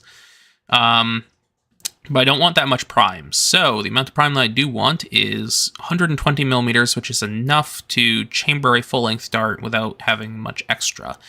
So it will not be insanely overpowered, but it will still be enough power or enough length to still chamber a full-length dart without short stroking. So, I probably don't need a Talon Claw length spring. I probably don't need a Talon Claw length K25 model in this folder, or in this project, because I'm going to copy and paste those from the Caliburn V3 or the Caliburn C4, because that has the updated length of pull. My brain. I guess I'm just going to hide those for now. I do want this new plunger, because that's better than the one that I think is on Foxbat. I think I just wanted the O-ring from this, so I'm going to just...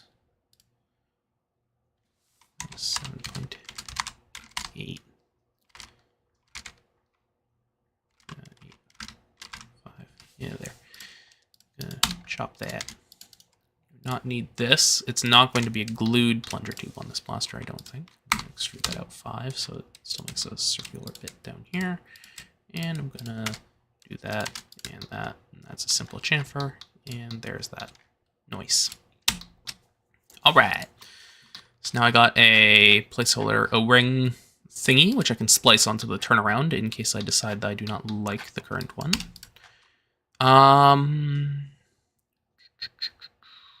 What next? I could do... So the thing is, the turnaround for the Foxbat, I think, is based on some really old Lynx turnaround geometry, because Foxbat is actually like a 2 or 3 year old blaster that I finished only recently-ish. So, what I could do is I could go to the silly Bullpup, which is also not finished, and download the, or not download, and copy and paste the turnaround from that, because I think that I did improvements to that like a year ago versus what the Lynx currently uses, but I'm not sure if that really helps me, because that's still redoing some work. I don't know. I'll come back around to it if need be. Before people ask, yes, there is a silly Bullpup of similar vein to the Lynx. No, it is not done. No, it will not be done soon. Yes, it has ball bearings. No, you cannot have it yet.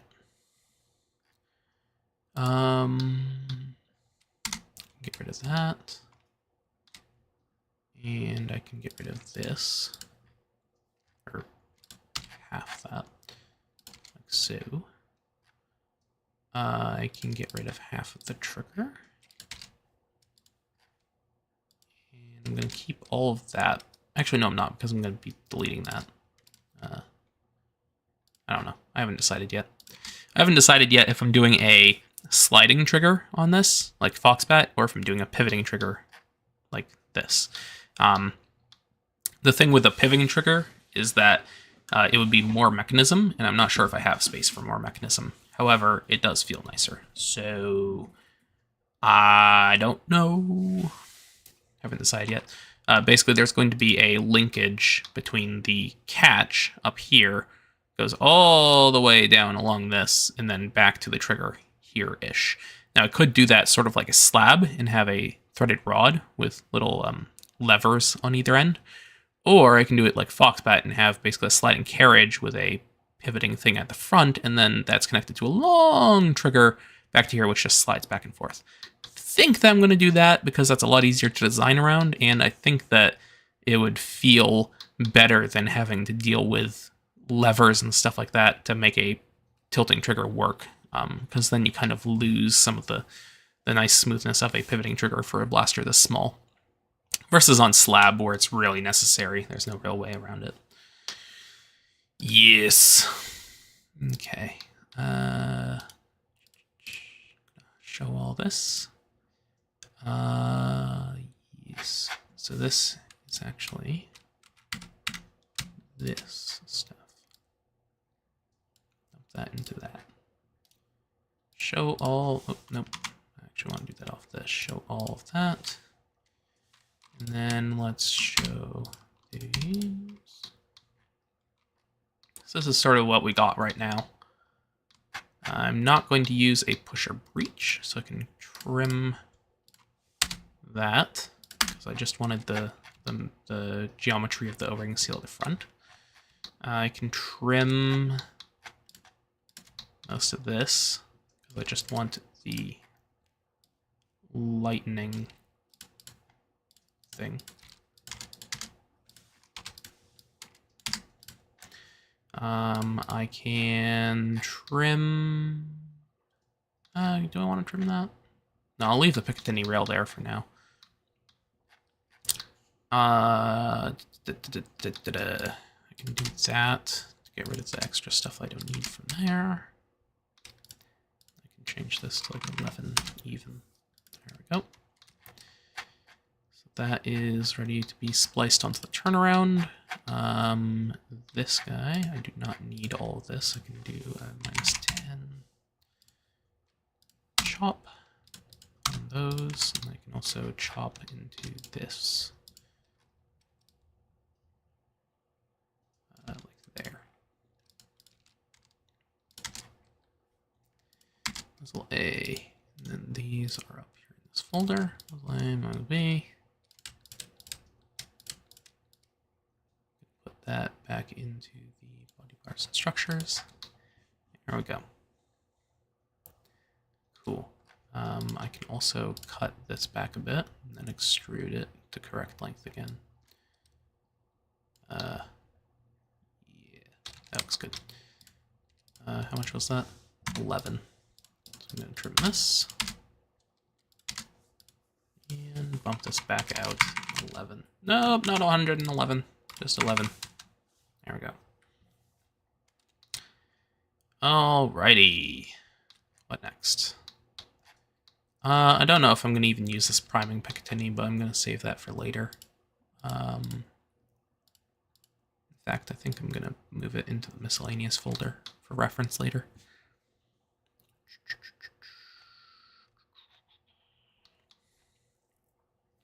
What next? What next?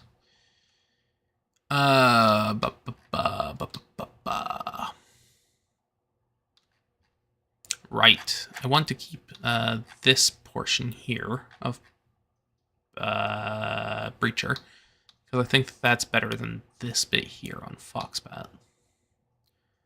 And I can just redo this little cutout here for that clearance. And no, I'm not going to keep this Slamfire for this thing. Foxbat sort of kind of has Slamfire, but I don't really advertise it because Slamfire is gross. It doesn't really work well. Slamfire is just always difficult to make work well because it tries to fire exactly at the same time as the breach is closing, and sometimes if it doesn't close in time, the dart just doesn't go out the barrel. It causes more problems than it is causing fun, so I just don't do that.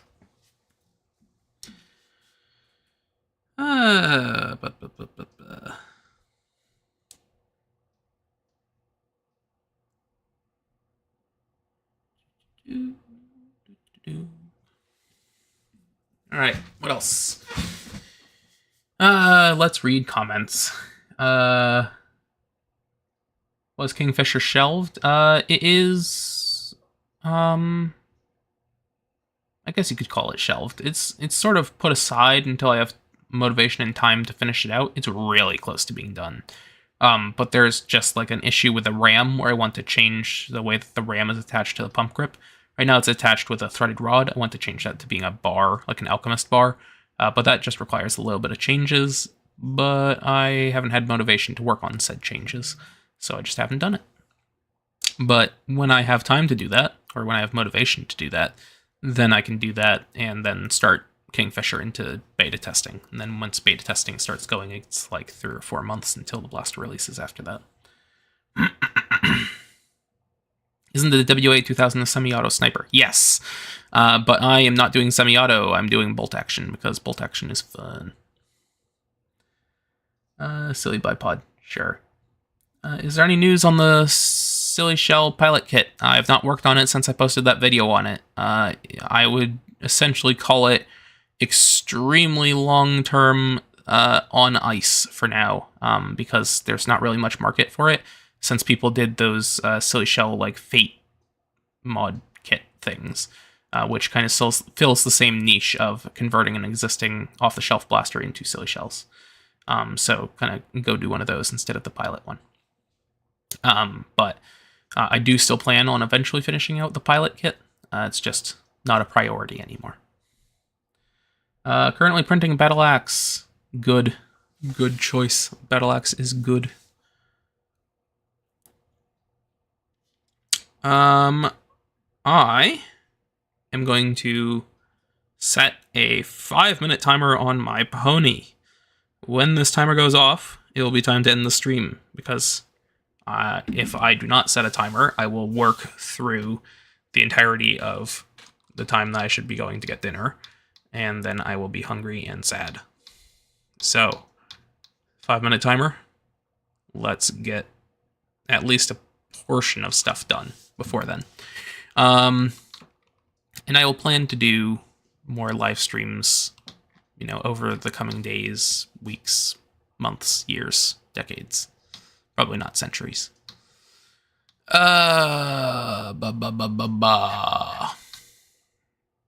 What am I doing? I'm going to do some stuff. What am I doing? I have a barely functional brain.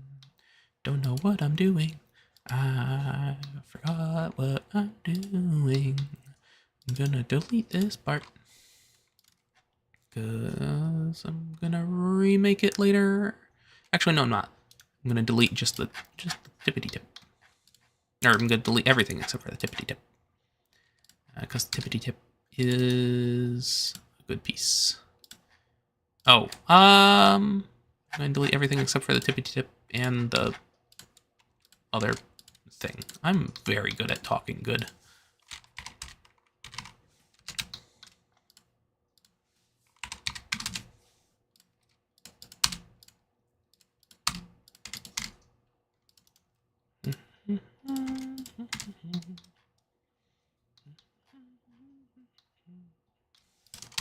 Right, so I want to get like a portion of this, but not the entire thing. So I can just do that. Yes. And then I can do this.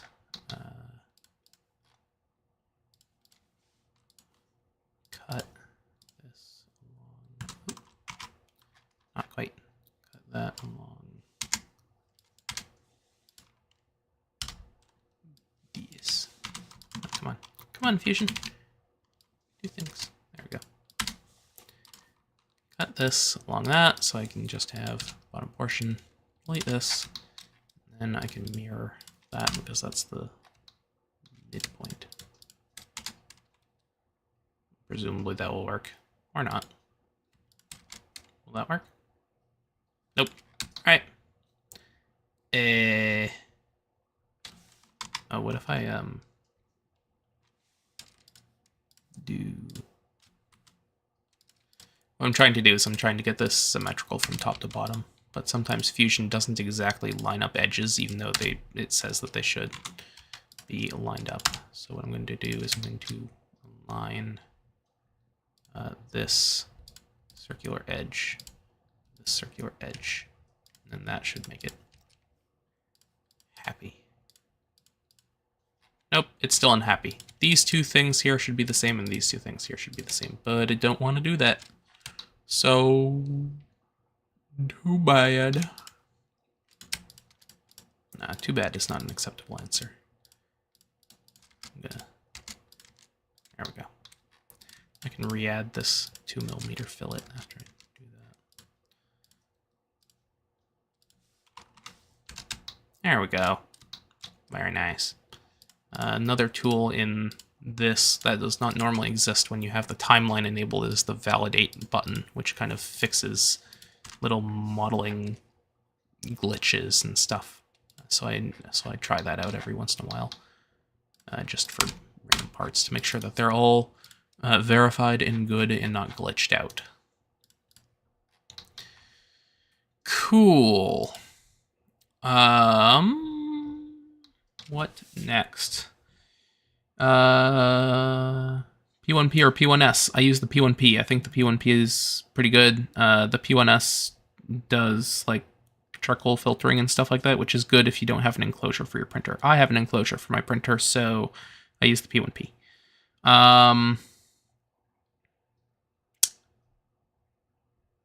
You did not have breakfast. You need to have breakfast. Go eat food. Food's good. I'm going to go eat dinner soon. Food is good. Can confirm. Food is necessary for life. Got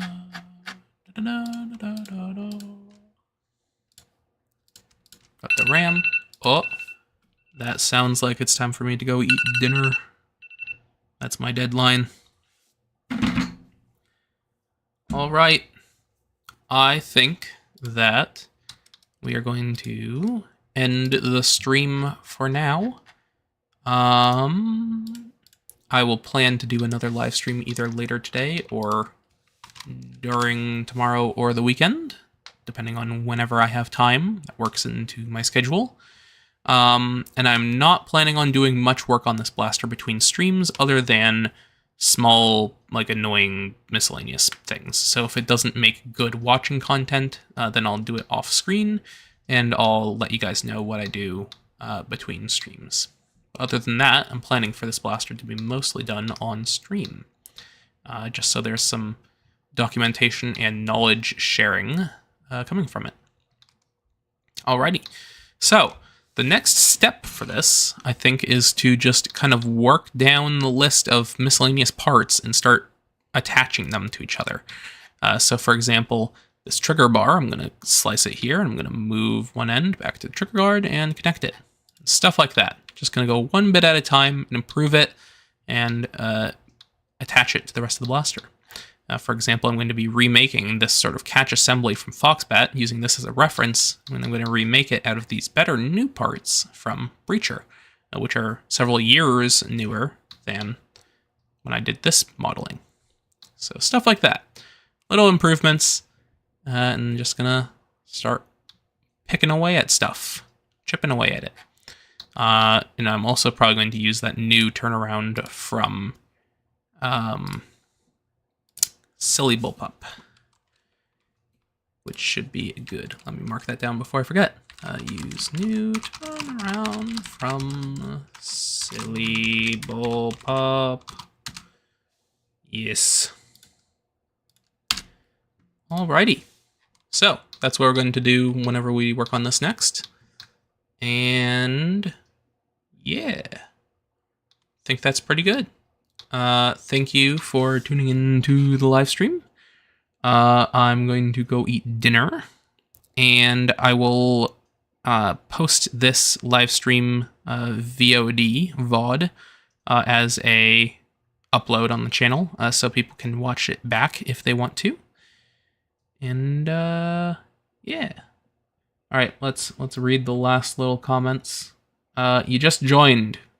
Too bad. Sorry. I am hungry. Goodbye, have a good one. Thank you. Have good fooding. Also, thank you. Will you be licensing the pump action blaster to the AK blaster mods? For the Underdog? I don't know. The idea of Underdog is to really have a cheap hardware kit so people can build them themselves. Doing pre-printed kits for that is really not what it's intended for, and it really defeats the purpose of it being really cheap hardware, because if you then have to do a lot of prints, the cost proposition goes way out of whack, where instead of a $20 hardware kit, and then you buy $20 worth of filament and build it yourself, so for $40 total, you're instead paying for someone else's print time and assembly time and shipping and stuff like that, and then it comes out to like several $100s, where it really doesn't work out for something like that. So Underdog, which is the low hardware blaster, is going to say just not done like that. The silly shell one. Oh, you mean the tube shell pump action thing? Oh yeah, probably. Probably gonna go to shops. Oh, definitely gonna go to shops. Probably gonna go to AK Blaster Mod as well.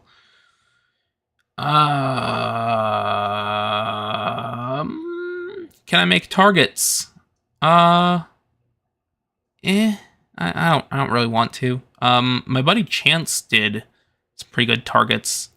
He's the guy that did the Crush and the Free Runner and the Blitz and stuff like that. He has some pretty good targets on printables that you can print and use for darts. It's pretty nice.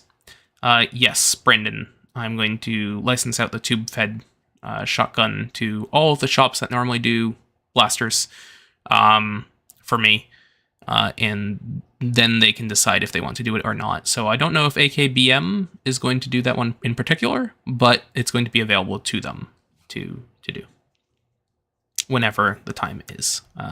I think that the tube-fed shoddy is going to be releasing in summer of 2025 if my schedule goes to plan. But it's still in the relatively early phases, so I don't know if things are going to go quicker than I expect them to, or if they're going to go slower than I expect them to. So that date might be shifted around. But right now, planning for summer of 2025 release for Tube Shoddy. All right, I think that's the stream. YouTube things, like, subscribe, ring bells and things. Share the video on demand to people that you want to see it. If you ring the YouTube subscription bell thing, you'll get notified whenever I do a new live stream, I think. And I have a Patreon. I have a Buy Me a Coffee if you want to do tips or donations to help support this sort of stuff. Time is money, and I'm spending my time to do this. So give me money. I like money. It also helps buy, the Fusion 360 license, which I just paid at the beginning of this year, which costs so much to license the paid version of Fusion 360. So much. It also buys hardware and shipping and miscellaneous bits. Money is used to make blasters, so I need money to make them. All right. I think that's all. Thank you for joining, and have a nice rest of your day, whether it is morning, noon, or evening. Alrighty. And I will see you guys later.